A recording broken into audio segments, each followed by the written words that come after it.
Organic gardening में आपका स्वागत है। आज आपको मैं एडेनियम के पौधे के कटिंग यानी प्रूनिंग के बारे में सब जानकारी दूंगी। जब भी हम प्रूनिंग करते हैं तो हमें यह ध्यान रखना है कि हमारे हाथ धुले हुए चाहिए, फिर उसको सैनिटाइज़र लगाइए और उसके बाद जो भी कटिंग के लिए इंस्ट्रूमेंट लेते हैं वो शार्प होना चाहिए, उसकी धार अच्छी होनी चाहिए। यहाँ मैं ब्लेड ले रही हूँ और प्रूनिंग करते वक्त ध्यान रखिए कि हमारे जो कॉर्डेक्स है, कॉर्डेक्स छोटा है, हमें कहाँ से कटिंग करना है वो ध्यान रखना है कि जो एटलीस्ट थिकनेस जो ब्रांच की है वो 1 उंगली जितनी थिक हो। बहुत पतली हो तो वहाँ कटिंग नहीं कर सकते हैं और प्रूनिंग नहीं कर सकते हैं। और उस पर आँखें ऐसे आपको दिख रही होगी ये छोटी छोटी, तो उसमें से नए जो है ब्रांचेस वो आ सकती है। इसलिए अभी मैं इसको यहाँ से प्रूनिंग करूँगी। जब भी प्रूनिंग करते हैं तो थोड़ा ऑब्लिक रखेंगे हम, जिससे और ये प्रूनिंग के बाद, ये कटिंग के बाद उसके ऊपर हम फेविकोल लगाएंगे। फेविकोल लगाने का 2-3 तरीका है और रीज़न यही है कि जब भी हम इस पे फेविकोल लगाते हैं तो उसके जो कट ओपन जो पोर्स है वो क्लोज हो जाएंगे, तो उसमें से पानी एक्स्ट्रा नहीं चला जाएगा एनवायरनमेंट में। और दूसरा, उसकी वजह से ये सील हो जाएगा तो बाहर का इन्फेक्शन भी अंदर नहीं जाएगा। ये फेविकॉल लगाने के बाद उस पर हल्दी लगाते हैं हम। हल्दी भी एंटीसेप्टिक है और हल्दी से भी बाहर का इन्फेक्शन अंदर नहीं जाता है। अभी हमने क्या किया है, थोड़े आगे ये एक बार प्रून किया था तो उसकी वजह से यहाँ 2 छोटी ब्रांचेस आने लगी है, यहाँ से भी निकलेगी और आप देखोगे तो यहाँ से भी 2-3 ये छोटी छोटी ब्रांचेस आ रही है। इसलिए हमने सिर्फ यह एक ही ब्रांच का प्रूनिंग किया है। अभी प्रूनिंग कब कर सकते हैं, तो प्रूनिंग हम 2 बार साल में भी कर सकते हैं। पहला तो एंड ऑफ विंटर ख़त्म हो जाए यानी समर की शुरुआत हो अभी मार्च में, तो तब कर सकते हैं। और दूसरा प्रूनिंग हम विंटर की शुरुआत होने से पहले करते हैं। पर ज़्यादातर मैं यह प्रूनिंग साल में एक बार ही करती हूँ और वह भी विंटर के एंड में और समर की शुरुआत में करती हूँ, मार्च महीने में। जिससे यहाँ से बहुत सारा समर में क्या होता है कि यहाँ से उसका बहुत सारा ब्रांचेस निकलेगा। तो साल में एक बार ही हम प्रूनिंग कर रहे हैं इसमें। और दूसरी चीज़ कि हम किस में कर रहे हैं, कौन सी ब्रांच में, वो भी समझना ज़रूरी है कि इतनी थिक होनी चाहिए। ऐसी पतली ब्रांच पे हम प्रूनिंग करेंगे तो नहीं चलेगा, ये नहीं चलेगा। पर ये यहाँ और उसके ऊपर अच्छी आइज़ है तो यहाँ से सब जगह से ब्रांचेस निकल सकने की संभावना होती है। और प्रूनिंग का बहुत सारा टाइप होता है। प्रूनिंग बहुत तरीके से कर सकते हैं, वो अपनी अपनी चॉइस है।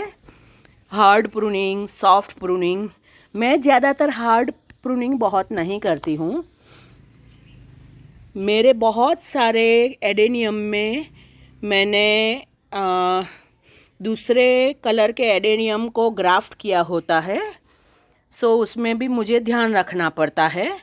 तो मुझे ऐसा छोटा कैनोपी वाला, स्मॉल बोनसाई वाला ऐसा एडेनियम इतना ज़्यादा पसंद नहीं है। सो प्रूनिंग का टाइप वो अपनी चॉइस से करना होता है। तो ये सब सॉफ्ट प्रूनिंग किए हुए हैं जो आप देख सकते हैं। फिर भी मैं यह एडेनियम को इतना बड़ा नहीं होने देती क्योंकि बहुत ऊपर जाएगा एडेनियम तो उसका जो फ्लावर्स ज़्यादा आना है, ज़्यादा बूशी लगना चाहिए वह नहीं दिखेगा, क्योंकि उसका जो भी न्यूट्रिशन है वो ब्रांचेस में चला जाएगा, एक्स्ट्रा लॉन्ग ब्रांचेस में। यहाँ आप देख सकते हैं ये आगे प्रूनिंग किया हुआ था। अभी प्रूनिंग में दूसरी एक बात जो ध्यान रखनी है, तो मैंने आज जो प्रूनिंग किया जिसका, तो उसका क्या किया था, बिफोर 3 वीक्स उसका रीपॉटिंग किया था। रीपॉटिंग के 3 हफ्ते के बाद ही मैं प्रूनिंग करती हूँ। और यहाँ आप देखेंगे ये ब्रांचेस ऑलरेडी निकलने लगी है। इसका करीबन मैंने 15 दिन पहले प्रूनिंग किया था। तो ये 15 दिन पहले प्रूनिंग किया था, तो उसमें अभी ब्रांचेस आने की शुरुआत हो गई है। बहुत अच्छी ब्रांचेस भी आने लगी है हर एक पे, जो आपको दिखाई देगी। हर छोटे उस पे ब्रांचेस आने लगी है।